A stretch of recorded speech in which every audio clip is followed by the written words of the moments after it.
সাল্লাল্লাহু আলাইহি ওয়াসাল্লামের সাহাবী নবীকে জিজ্ঞাসা করলেন, ইয়া রাসূলুল্লাহ, রমজানের রোজার পরে কি কোনো রোজা আছে? রমজানের রোজার পরে কি কোনো রোজা আছে যে রোজাটা অনেক দামি হবে? নবীজি সাল্লাল্লাহু আলাইহি ওয়াসাল্লাম বললেন, আফযালুস সিয়ামি বা'দা রমাযান শাহরুল্লাহিল মুহাররম। নবীজি বললেন, রমজানের পরে সবথেকে উত্তম রোজা হলো মুহররমের রোজা। সুবহানাল্লাহ। নবীজি বললেন যে রমজানের পরে সবথেকে সম্মানী রোজা বা সবথেকে মর্যাদাপূর্ণ রোজা হলো মুহররমের রোজা। মুহররমের রোজাটা আল্লাহ তাআলার কাছে সবথেকে প্রিয় রোজা। এখানে একটা বিষয় বোঝার আছে, সেটা হলো আল্লাহ রাব্বুল আলামিনের কাছে তো সব মাসই আল্লাহ তাআলার মাস, ঠিক না? বলেন না, সব মাস আল্লাহর কিনা? সব মাসই তো আল্লাহর মাস, সব মাসগুলো আল্লাহ তাআলার মাস। নবীজি বললেন শাহরুল্লাহিল মুহাররম, আর এটা অর্থ হলো এই মাসটা হলো আল্লাহ তাআলার মাস। তাহলে আমরা জানি 12 মাসই তো আল্লাহ তাআলা, তাহলে স্পেশাল ভাবে এখানে আলাদা বলার কারণ কি?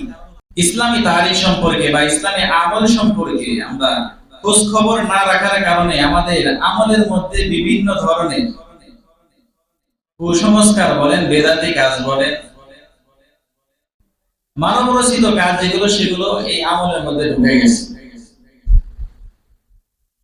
আর আমলের সাথে মিশ্রণ হওয়ার কারণে আমরা এখন মনে করি না এটাই মনে হয় কাজ, এই মুহররম মাসের কাজই এটা। এজন্য আমাদেরকে সঠিক ইবাদতটা আমাদের জানতে হবে, সঠিক বিষয়টা আমাদেরকে জানতে হবে। যদি আমি সঠিক আমলটা জানি, সঠিক বিষয়টা জানি, তাহলে সঠিকটার উপর আমি আমল করতে পারবো। আর যেগুলো কুসংস্কার আছে, বেদাতি কাজ আছে, সেগুলো থেকে বিরত থাকতে হবে, সেগুলো থেকে আমাকে বেঁচে থাকতে হবে। যখন আমি এই সমস্ত কুসংস্কার কাজ থেকে বেঁচে থাকবো বা আমি সেগুলোকে বিশ্বাস করবো না, তখন আমার জন্য সঠিক কাজ করাটা সহজ হয়ে যাবে, ঠিক না? সঠিক যে কাজগুলো, সেগুলো করা সহজ হয়ে যাবে। এজন্য আমাদেরকে আল্লাহ তাআলা সঠিক পথে চলার জন্য কোরআন আর হাদিস তো দিয়েছেন। এজন্য আমাদের উচিত হলো কোরআন সুন্নাহ অনুযায়ী আমাদের জীবনকে পরিচালনা করা, প্রত্যেকটা কাজগুলোকে কোরআন সুন্নাহ অনুযায়ী করা। আমাদের মধ্যে যে সমস্ত বেদাতি কাজ আছে, কুসংস্কার কাজ আছে, সেগুলোকে পরিহার করা, এটা আমাদের ঈমানের দায়িত্ব, ঠিক না? বলেন না, এটা ঈমানের দায়িত্ব।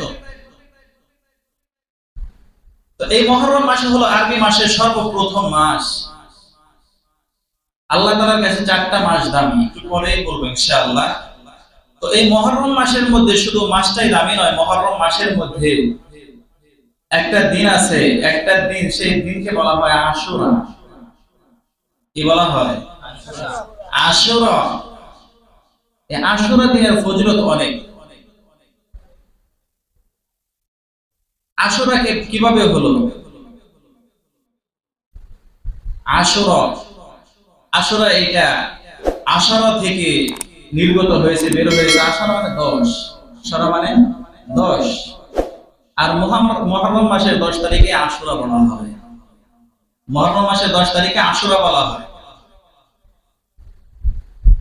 এজন্য আপনারা বিভিন্ন সময় শুনেছেন বা শুনবেন, কিছু মানুষ এই দিনকে নিয়ে অতিরিক্ত বাড়াবাড়ি করতে করতে একেবারে চূড়ান্ত পর্যায়ে পৌঁছায়।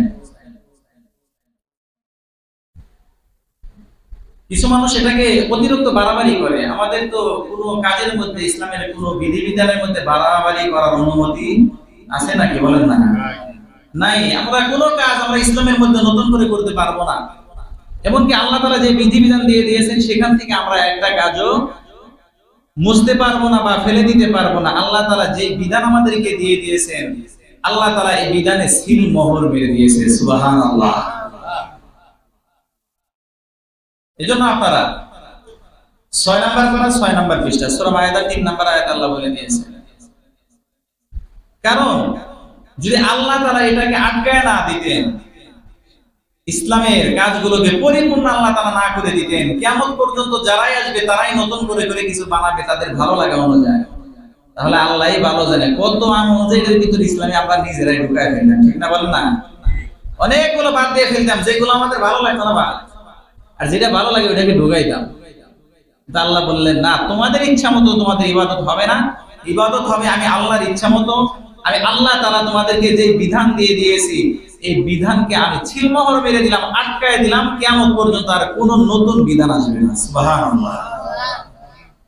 এটা নবীজি জীবিত থাকা অবস্থায় আল্লাহ এটা আটকে দিয়েছেন। নতুন করে কিয়ামত পর্যন্ত কোনো বিধান আসবে না।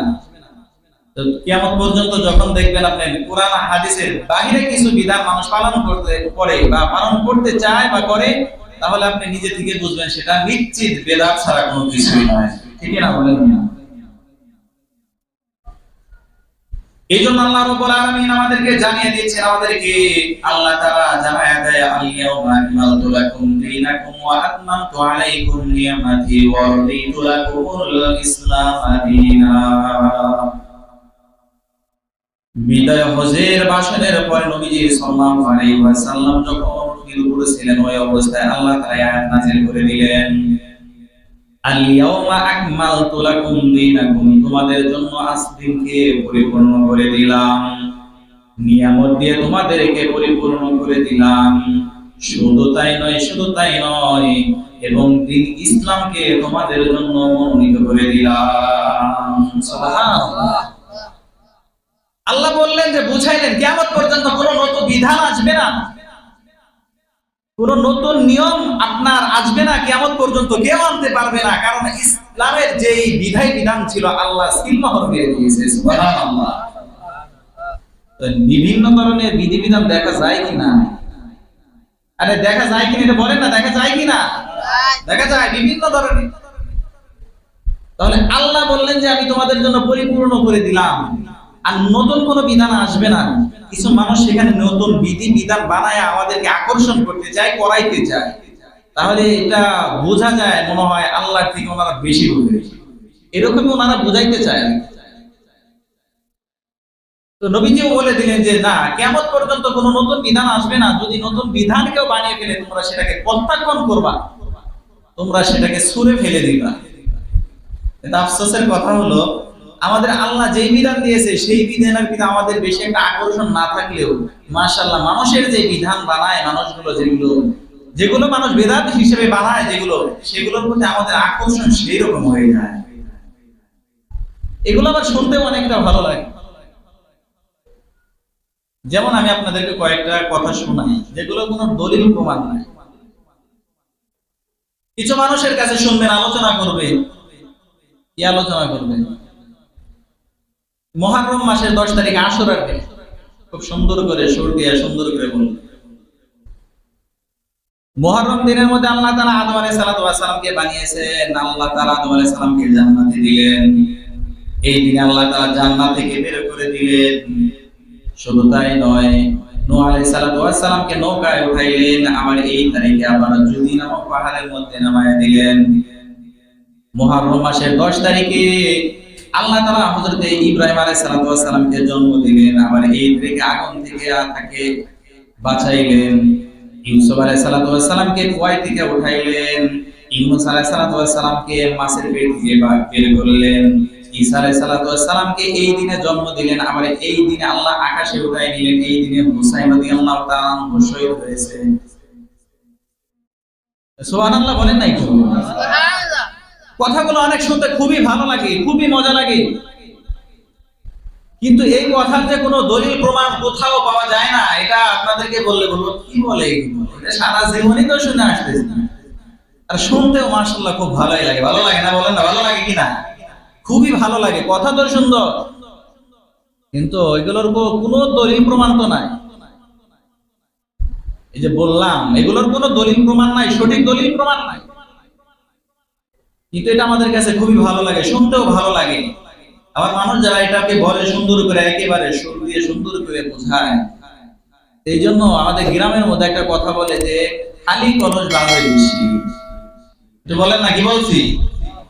খালি কলস বাজে বেশি। সমাজে কিছু মানুষ দেখবেন, তাদের কাছে মনে করেন যে একজন 10-12 বছর লেখাপড়া করে আসলেও তার সামনে কিছুই না, তার সামনে ফেল, কারণ উনি সবকিছু জেনে ফেলছে, সবকিছু জেনে ফেলছে, সবকিছু জানে। আমরা কি আবার ইসলাম কম বুঝি নাকি? ইসলামের বাইরে কোনো কাজই করি না। ভাই কেমন জানে, এক লোক গেছিল হুজুর মানুষের দাওয়াতে দিছে একদম। তখন দাওয়াতের আগে উনি শর্ত করে নিছে যে আমি কিন্তু এরকম যারা অবৈধভাবে সম্পদ কামায় তাদের বাসায় খাই না, যারা বেনামাজি, যারা নামাজ আদায় করে না তার বাসায় আমরা খাই না। আমার কথা কি বুঝতে পারতেছেন? আমরা খাই না বা আমি খাই না। এখন যখন ওই লোকটা দাওয়াত দিয়ে বাড়িতে নিয়ে গেছে, নেওয়ার পরে বাড়ির অবস্থা দেখে একটু সন্দেহ লাগছে, দেখি আবার একটু জিজ্ঞেস আসলে কি নামাজ কানা ঠিক মতো পড়ে কিনা। এখন পুরুষ লোকটাকে জিজ্ঞাসা করতেছে, ভাই নাজকের ফজর নামাজটা পড়ছেন? পড়ছি না মানে হুজুর কোন কি? অবশ্যই পড়ছি, অবশ্যই ফজরের নামাজ তো পড়ছি। বলতেছে তাহলে একটু বলেন দেখি ফজরের নামাজটা কয় রাকাত? কি জিজ্ঞাসা করছে? ঘুমায় গেছেন নাকি? বলেন কি জিজ্ঞাসা করছেন? বলেন তাহলে ফজরের নামাজটা কয় রাকাত? ঘরের ভিতর থেকে তার স্ত্রী দেখাইতেছে হাত দিয়ে, 4 দেখাইতেছে, 4 নয়, বলো 4 রাকাত, 4 রাকাত, ঠিক আছে? এই বলতেছে যে যদি অল্প করে বলি হুজুর যদি আবার রাগ করে যায়, আবার হুজুর পাম করে দোয়া করার লাগবে না।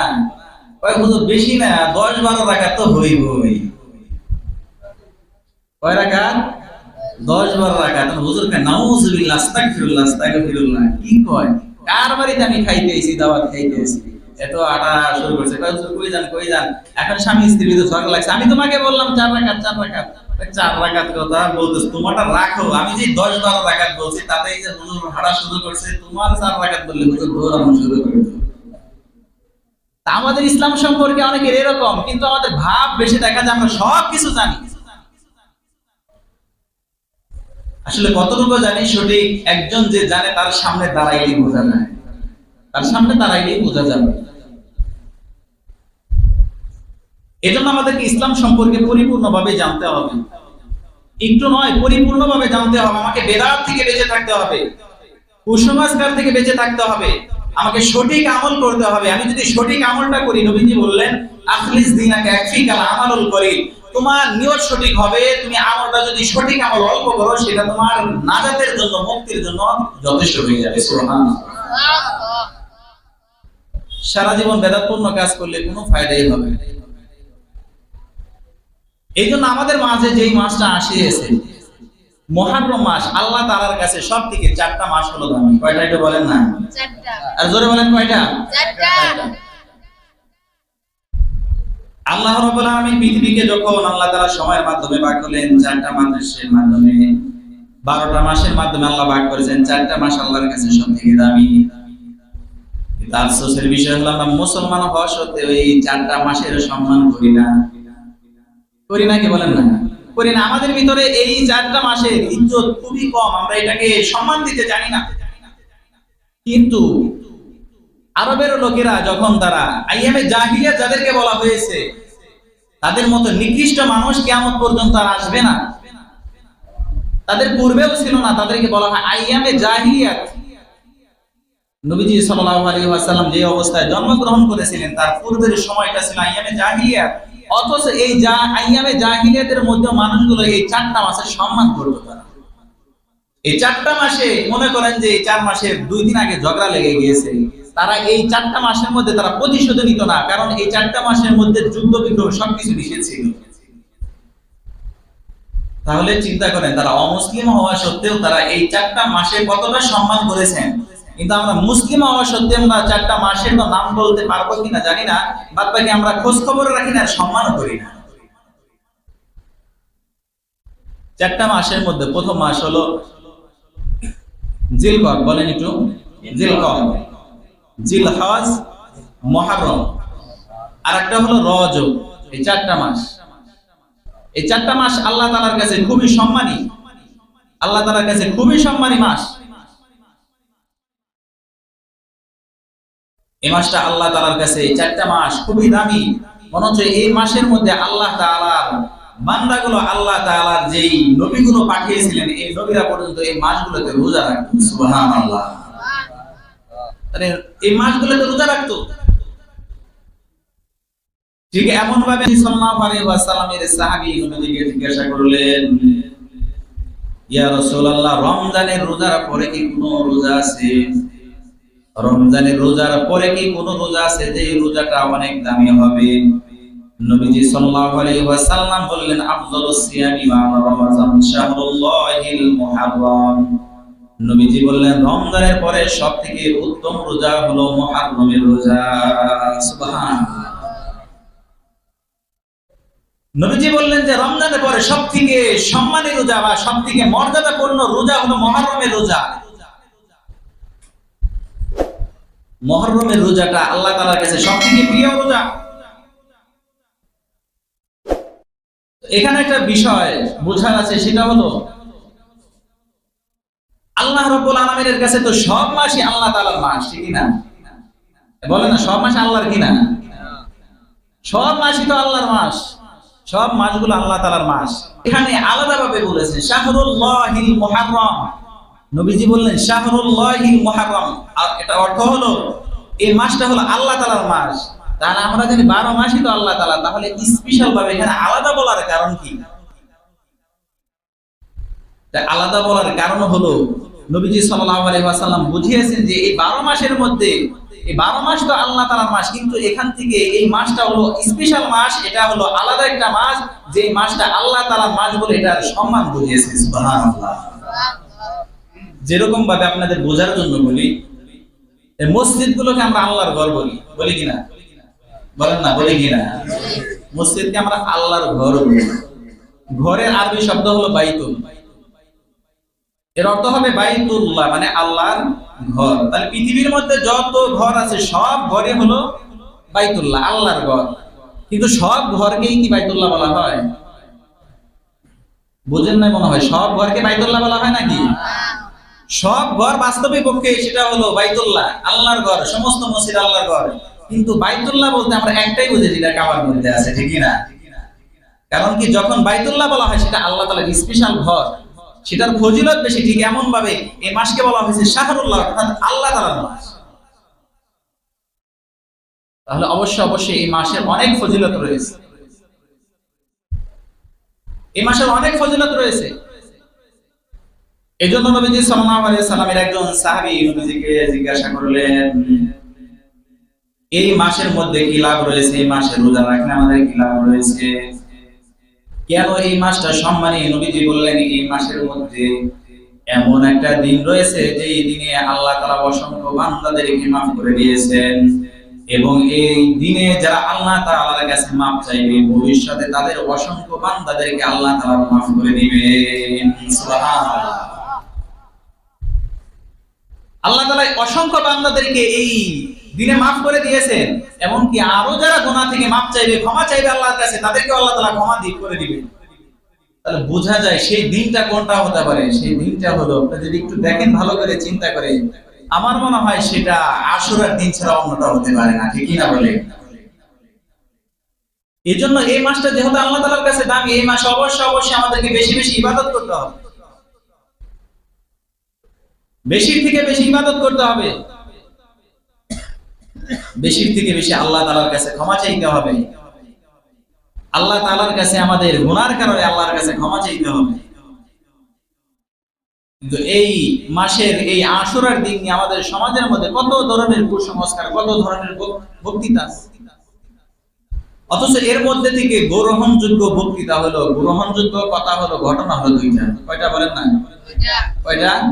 দুইটা। যেটা হাদিসের আলোকে আমরা বুঝতে পারি, যেটা প্রমাণ আছে, যেটা প্রমাণ আছে। এর মধ্যে থেকে একটা কথা হলো, একটা ঘটনা হলো, যখন ফেরাউন, নাম শুনছেন না আপনারা? নাম কি বলেন না? একটু জোরে বলেন। ফেরাউন নামটা সুন্দর, নামটা ফেরাউন। এই ফেরাউন সে নিজেকে আনা রব্বুকুমুল আলা বলেছিল, যে আমি হলো বড় ইলাহ। সে নিজেকে আল্লাহ দাবি করেছিল, খোদা দাবি করেছিল। এই ফেরাউনকে মুসলমানরাও যেরকম ঘৃণা করে, বিধর্মীরাও ঘৃণা করে। কারণ আজ পর্যন্ত মনে হয় কারো নাম আপনারা শুনেছেন কিনা, আমি শুনি নাই, যে বিধর্মী তার সন্তানের নামও ফেরাউন আছে। আছে নাকি? কেউ ফেরাউন রাখে না, কারণ ফেরাউনকে সবাই ঘৃণা করে। এই ফেরাউন নিজেকে আনা রব্বুকুমুল আলা বলছিল। মুসা আলাইহিস সালাতু ওয়াস সালামকে আল্লাহ দাওয়াত দেওয়ার জন্য পাঠাইলেন যে ফেরাউনের কাছে যাও, আল্লাহর দিকে দাওয়াত দাও। মুসা আলাইহিস সালাম যখন দাওয়াত দিলেন, এখন ফেরাউন বলে, মুসা কোন আল্লাহর দিকে ডাকো তুমি? আনা রব্বুকুমুল আলা, আমি তো বড় আল্লাহ। নাউজুবিল্লাহ, আস্তে করে বলো, আমি তো বড় আল্লাহ। আল্লাহ সূরা নাজিয়াতের মধ্যে বলে দিয়েছেন, খুললে দেখতে পাবেন, সেখানে আল্লাহ বলে দিয়েছেন তার কথা। এবার হযরত মুসা আলাইহিস সালাতু ওয়াস সালামকে যখন ফেরাউন লাস্টে যখন তাকে ওই যে ধাওয়া করেছিল যে মুসা আলাইহিস সালাতু ওয়াস সালাম এবং তার সৈন্যদেরকে শেষ করে দিবে, একদম নিঃশেষ করে দিবে, মুসা আলাইহিস সালাতু ওয়াস সালাম চিন্তা করলেন এখন আর কি করব। তারা চললেন পিছনে, ফেরাউন যাইতে সামনে নীল নদ পড়ে গেল এবং এই অবস্থায় মুসা আলাইহিস সালামের সৈন্যগুলো তার অনুসারীরা বলে, মুসা এই অবস্থায় কি করব? সামনে তো নদী, পিছনে তো ফেরাউন, এখন আর কই যাব? না, আমাদেরকে এখন এই নীল নদের মধ্যে ডুবে মারা যেতে হবে, অথবা ফেরাউনের হাতে আমাদেরকে হত্যা করতে হবে।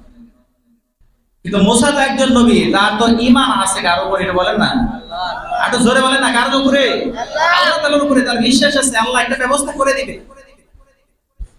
আল্লাহ তাআলা মুসা আলাইহিস সালামের উপর আল্লাহ তাআলা ওহী নাযিল করলেন, মুসা তোমার হাতে কি লাঠি? লাঠির মাধ্যমে পানিতে আঘাত করার সাথে সাথে 12টা রাস্তা আল্লাহ তাআলা বানিয়ে দিয়েছেন। সুবহানাল্লাহ। আল্লাহ তাআলা এখানে 12টা রাস্তা বানিয়ে দিয়েছেন। এখানে আঘাত করলেন পানিতে, রাস্তা হয়ে গেল 12টা। কারণ কি? তাফসীরের মধ্যে লেখে বনি ইসরাইল তারা এমন লোক ছিল, এদের মতো লোক কিয়ামত পর্যন্ত তারা আসবে না। কিয়ামত পর্যন্ত আসবে না, তাদের মতো আর কোনো লোক আসবে না। কারণ তারা এমন ছিল যে তারা যারা এক গোত্র যেখান থেকে পানি পান করতো, তারা অন্য গোত্র থেকে পানি পান করতো না। এক গোত্রের লোক যেখান দিয়ে চলতো, আর এক গোত্রের লোক সেখান দিয়ে চলতো না। এই জন্য আল্লাহ তাআলা তাদের 12 গোত্রের জন্য 12টা রাস্তা বানাই দিয়েছেন। কারণ একটা দিলে একদল গেলে আর দ্বিতীয় দল ওই রাস্তা দিয়ে যাবে না। বনি ইসরাইল তারা অসংখ্য নবীদেরকে তারা হত্যা করেছে। এই বনি ইসরাইল তাদেরকে আল্লাহ তাআলা জান্নাতি খাবারও খাওয়াইছিল। তিহ ময়দানে যখন তাদেরকে রেখেছিল আল্লাহ তাআলা 40 বছর পর্যন্ত একটা ময়দানের মধ্যে রাখছে, তাদের একটা অপরাধ ছিল। তাদেরকে যখন আমালিকা গোত্রের বিরুদ্ধে আল্লাহ তাআলা বলল যে তাদের বিরুদ্ধে যুদ্ধ করো, মুসা আলাইহিস সালামকে বললেন যে আমালিকা গোত্রের বিরুদ্ধে তোমরা যুদ্ধ করো। আর তাদের যে শরীর ছিল, এক একজন ছিল আপনার 500 ফিট করে মনে করেন লম্বা, তাহলে তার দেহটা কিরকম। অথচ আল্লাহ মুসা আলাইহিস সালামকে বললেন যে তোমরা যদি তাদের সাথে শুধু যুদ্ধ করতে যাও, আমি আল্লাহ তাআলা তোমাদের বিজয় করে দেব। সুবহানাল্লাহ। মুসা আলাইহিস সালাম তাদের অবস্থা আল্লাহ তাআলা তাদের কাছে বলতে না করছিলেন, কারণ যদি ভয় পেয়ে যায়। কিন্তু মুসা আলাইহিস সালাম কয়েকজনের কাছে বলছিলেন, তারা এটা গোমরটাকে ফাঁস করে দিয়েছেন। এই অবস্থা আল্লাহ তাআলা তাদের দিকে একটা পরীক্ষা নিলেন যে সমুদ্রের পার দিয়ে যাইবা, কঠিন গরমের সময় যদি ওই সমুদ্রের পানি যদি তোমরা পান না করো, তাহলে তোমরা অবশ্যই যুদ্ধ করতে পারবা। সেই আল্লাহ তাআলার আনুগত্যশীল, আর যে সমুদ্রের পানি পান করবে সে আল্লাহর আনুগত্যশীল না। ওরা গরমের কারণে ইচ্ছা মতো পানি পান করছে। পানি পান করার পরে এখন মুসা আলাইহিস সালামকে বলতেছে, মুসা তুমি আর তোমার আল্লাহ মিলে যুদ্ধ করো না, আমার যাওয়ার দরকার না, এখানেই থাকতে চাই। তাহলে চিন্তা করেন বনি ইসরাইলের কথা কেমন ছিল। তো এই বনি ইসরাইল আল্লাহ তাআলা তাদেরকে এই অপরাধের কারণে তাদেরকে 40 বছর পর্যন্ত তিন ময়দানে ঘুরাইছেন। এই অবস্থায় কি খাবে? মুসা আলাইহিস সালাম আল্লাহর কাছে দোয়া করলেন, তাদের জন্য আল্লাহ তাআলা জান্নাতে খাবারের ব্যবস্থা করে দিয়েছে। সুবহানাল্লাহ। জান্নাতি খাবারের ব্যবস্থা করে দিয়েছেন। মাত্র 3-4 দিন খাওয়ার পরে কয়, মুসা এগুলো তো আমাদের ভালো লাগে না, আমাদের জন্য পেঁয়াজের ব্যবস্থা করো, আমাদের জন্য কাকরোলের ব্যবস্থা করো, শশার ব্যবস্থা করো। এই যে শশা খাই না আমরা, সূরা বাকারার মধ্যে আল্লাহ বলে দিয়েছেন যে আমাদের জন্য এগুলো ব্যবস্থা করো, গমের ব্যবস্থা করো।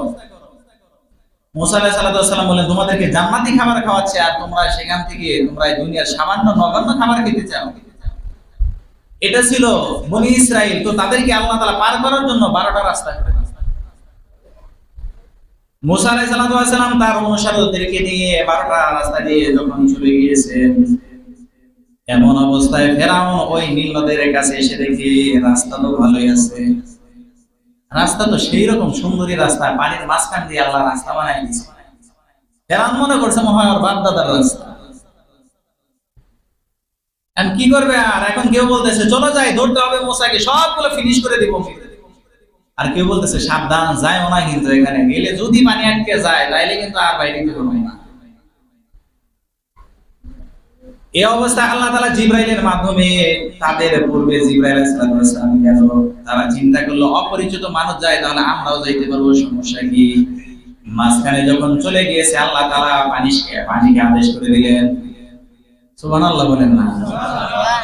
যে আল্লাহ তাআলার হুকুমে পানি রাস্তা হতে পারে, সে আল্লাহ তাআলার হুকুমে কি পানি আটকে যেতে পারে না? আর বলেন না, পারে কিনা? পানি উভয় পাশ থেকে যখন একত্রিত হওয়া শুরু করেছে, ফেরাউন সহ তার দল বল সকলে ওখানে, তারা যখন মারা গিয়েছে এই অবস্থায় হযরত মুসা আলাইহিস সালামের অনুসারী এগুলো উপরে যাওয়ার পরের দিকে মুহররম মাসের এই 10 তারিখে তারা আল্লাহ তাআলার জন্য শুকরিয়া আদায় করা হিসেবে তারা এই মুহররম মাসের 10 তারিখে তারা রোজা রেখেছে। সুবহানাল্লাহ। মুহররম মাসের 10 তারিখে এই ঐতিহাসিক ঘটনা, এটা দলিল প্রমাণের মাধ্যমে মুসা আলাইহিস সালামের অনুসারীগুলো তারা এই 10 মুহররমে তারা রোজা রাখে আল্লাহ তাআলার কাছে শুকরিয়া স্বরূপ। আল্লাহ তাআলা যে আমাদেরকে সুস্থ রেখেছেন, সুস্থ রাখছেন না? আল্লাহ আমাদেরকে সুস্থ রেখেছেন, আল্লাহ আমাদেরকে সম্পদ দিচ্ছেন, আমাদেরকে আল্লাহ তাআলা যে ভালো রেখেছেন। এই জন্য আমি বলি যে এখান থেকে আমাদেরও একটা মেসেজ পাওয়া উচিত, আমাদেরও এখান থেকে শিক্ষা নেওয়া উচিত। এই শিক্ষা আমরা গ্রহণ করতে পারি। তারা যেহেতু তারা বিপদ থেকে মুক্তি পাওয়ার কারণে তারা রোজা রেখেছে, আল্লাহ আমাকে সুস্থ রেখেছে, এই জন্য আমার জন্য শুকরিয়া আদায় হবে। যখন নামাজের সময় হয়ে যাবে, নামাজের মাধ্যমে আমি শুকরিয়া আদায় করব। ঠিক কিনা বলেন? আল্লাহ তাআলা আমাকে সম্পদ দিয়েছে, সম্পদের মাধ্যমে আমি যাকাত আদায় করে আমি আল্লাহর শুকরিয়া আদায় করব। রমজান মাস দিয়েছে আল্লাহ তাআলা, আমাকে শুকরিয়া আদায় করতে হবে। সুস্থ রেখেছেন, এই রোজা রেখে রেখে আমি সে আল্লাহ তাআলা শুকরিয়া আদায় করব। ঠিক কিনা বলেন না? তো তারাও শুকরিয়া আদায় করেছে, আমাদেরকেও শুকরিয়া আদায় করতে হবে। আমাদেরকেও শুকরিয়া আদায় করতে হবে। তো নবীজি সাল্লাল্লাহু আলাইহি ওয়াসাল্লাম সাহাবায়ে কেরামদেরকে শুনাইলেন।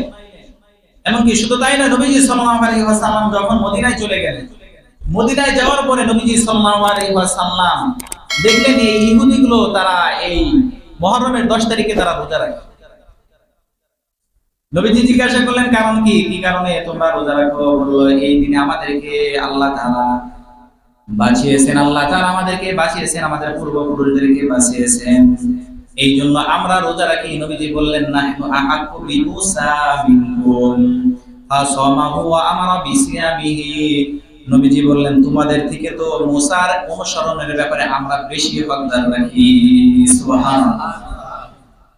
নবীজি বললেন তার থেকে তোমাদের থেকে আমরা বেশি হকদার। মুসা যে কাজ করেছে, মুসার উম্মতরা যে কাজ করেছে, সেটা তোমাদের থেকে আমরা বেশি হকদার রাখি। সেটা করার জন্য তিনি কি করলেন? ফাসামাহু, তিনি নিজেও রোজা রাখলেন, ওয়া আমারা বিসিয়ামিহি, তিনি রোজা রাখার আদেশ করেছেন। সুবহানাল্লাহ। তিনি রোজা রাখার আদেশ করলেন। সাহাবায়ে কেরামদেরকে বললেন তোমরাও রোজা রাখো। তো তারা তো তাদেরকে আল্লাহ বাঁচাইছিলেন, আমরা কেন রোজা রাখবো? আমরা দুইটা কারণে রোজা রাখবো। কয়টা একটু বলেন? আর জোরে বলেন না, কয়টা? দুইটা কারণে। এক নম্বর কারণ হলো মুসা আলাইহিস সালাম ছিলেন সত্য ধর্মের। কোন ধর্মের ছিলেন? ইহদিনাস সিরাতুল মুস্তাকিম, সঠিক রাস্তার উপরে ছিলেন। সঠিক রাস্তার উপরে ছিলেন। আল্লাহ তাআলার সঠিক যে দ্বীন তাকে দিয়েছিলেন, যেই দ্বীন দিয়েছিলেন ওই দ্বীনের উপরে আছেন, সঠিক ধর্মের উপরে ছিলেন। আর আমরাও সঠিক ধর্মের উপরে আছি, এই কারণে আমরা এক নম্বরে এই দিনে আমরা রোজা রাখি। দুই নম্বর কারণ হলো মুসা আলাইহিস সালামের যে সত্য অনুসারী ছিল তাদের উপরে রহম করা, মানে হলো আমাদের উপর রহম করা। ঠিক না? কেউ যদি আপনার বাবার উপরে বা আপনার দাদার উপরে যদি অনুগ্রহ করে, তাহলে সেটা আপনার উপরে অনুগ্রহ হয় কিনা? বলেন না, হয় কিনা? যদি মুসা আলাইহিস সালামের অনুসারী যারা সত্য দ্বীনের উপরে যারা ছিল তাদের উপরে অনুসরণ, মানে আমাদের উপরে অনুসরণ, আমাদের উপরে দয়া করা। সুতরাং এই জন্য আমরা এই দুইটা কারণে আমরা এই দিন আমরা রোজা রাখবো। আর বলবেন যে আমরা রোজা রাখবো, তাহলে আমাদের রোজা রাখলে আমাদের লাভ কি? লাভ ছাড়া কি আমরা কোনো কাজ করি না? তো লাভ অবশ্যই দরকার আছে, আমাদের অবশ্যই দরকার। কেন লাভ ছাড়া আমরা কোনো কাজই করি নাকি? কোনো কাজই করি না, আগে চিন্তা করি এই কাজটা করলে আমার কি পরিমাণ লাভ আসবে। যার ব্যবসায়ী আছে, ব্যবসা নামার আগে, ব্যবসা শুরু করার আগে আগে থেকে মাথার ভিতরে এটা সুন্দর করে হিসাব করে নেয় যে আমি যদি এই ব্যবসায় নামি তাহলে আমার কি পরিমাণ লাভ হবে। আমি ব্যবসা করবো না চাকরি করব, চাকরি করলে এই পরিমাণ লাভ হয়, আমার বেতন পায়, ব্যবসা করলে একটু বেশি হয়, এটা সবাই লাভ আগে চিন্তা করে। নবীজি সাল্লাল্লাহু আলাইহি ওয়াসাল্লামকে একজন সাহাবী হযরত আনাস রাদিয়াল্লাহু তাআলা জিজ্ঞাসা করলেন, আমরা যদি এই দিনে রোজা রাখি আমাদের লাভ কি? নবীজি সাল্লাল্লাহু আলাইহি ওয়াসাল্লাম বললেন, তোমরা যদি এই দিনে রোজা রাখো আশা করা যায় আন্নী আহতাসিবু আলাল্লাহি আইয়ুকাফিরা সানাতাল্লাতী ক্বাবলাহু, তোমরা যদি এই দিনে রোজা রাখো আশা করা যায় আল্লাহ তাআলা তোমাদের বিগত এক বছরের গুনাহগুলোকে আল্লাহ তাআলা মাফ করে দেয়। সুবহানাল্লাহ। আল্লাহ তাআলা তোমাদের এক বছরের গুনাহগুলোকে মাফ করে দেয়। আমরা এখানে কে কে আছে একেবারে মাসুম, জীবনে একটা গুনাহই করিনি, আছে নাকি? একটা কথা বলে না, আছে নাকি? কেউ তো নাই, সবাই গুনাহগার। যদি আমাদের মাধ্যমে গুনাহই না হতো তাহলে তো আমরা ফেরেশতা হয়ে যেতাম, ঠিক কি না? কারণ ফেরেশতাদের তাদের কোনো গুনাহও ছিল না, তাদের কোনো গুনাহ নাই, তাহলে তো আমরা ফেরেশতা হয়ে যেতাম, সবাই গুনাহগার।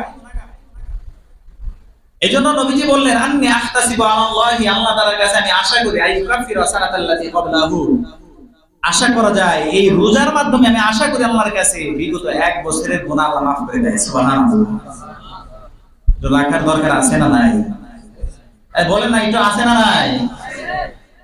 অবশ্যই আছে। দুনিয়ার লাইনে যদি শুনতাম, এখানে আজকে সকাল 8টা বাজে গেলে আমাকে মোটামুটি বেশি না 200 টাকা বসিয়ে দিব, সবার আগে লাভবাই উপস্থিত আমি। দুনিয়ার লাইনে যদি আমি সামান্য এতটুকু বুঝি, তাহলে আমার দিনের লাইনে কি পরিমাণ বোঝা বলছি, আরো বেশি উচিত। কারণ দুনিয়ার লাইনে আমি যদি একবার ফেল করি, পরের বার আবার পাস করার চান্স আছে, আছে না নাই? আছে। ছাত্র একবার ফেল করলে বারে বারে পরীক্ষা দেওয়ার সুযোগ আছে। আপনি বিজনেস করতে যায়, ব্যবসা করতে যায়, একবার লসে পড়ে গেছেন, আবার আপনাকে ঘুরে দাঁড়ানোর সময় আছে। আপনি আখিরাতের লাইনে একবার যদি ফেল করে বসেন, আপনাকে আর কি ঘুরে দাঁড়ানোর সময় আছে? আজরাইলে কইবেন আজরাইল নাও না, একটু রুলটা একটু ফিরে দাও, আবার একটু পাস করে আসো, এটা তো সম্ভব নয়। এজন্য আমাদেরকে আখিরাতের লাইনে আরো বেশি করে প্রস্তুতি নেওয়া উচিত, আমাদের আরো বেশি করে জানা উচিত, বা বেশি করে আমাদের এই লাইনে আগানো উচিত। তো নবীজি সাল্লাল্লাহু আলাইহি ওয়াসাল্লাম বললেন, তাহলে তোমরা এই দিনে রোজা রাখো, কারণ এই দিনে রোজা রাখলে তোমাদেরকে আল্লাহ তাআলা তোমাদের বিগত এক বছরের গুনাহ মাফ করে।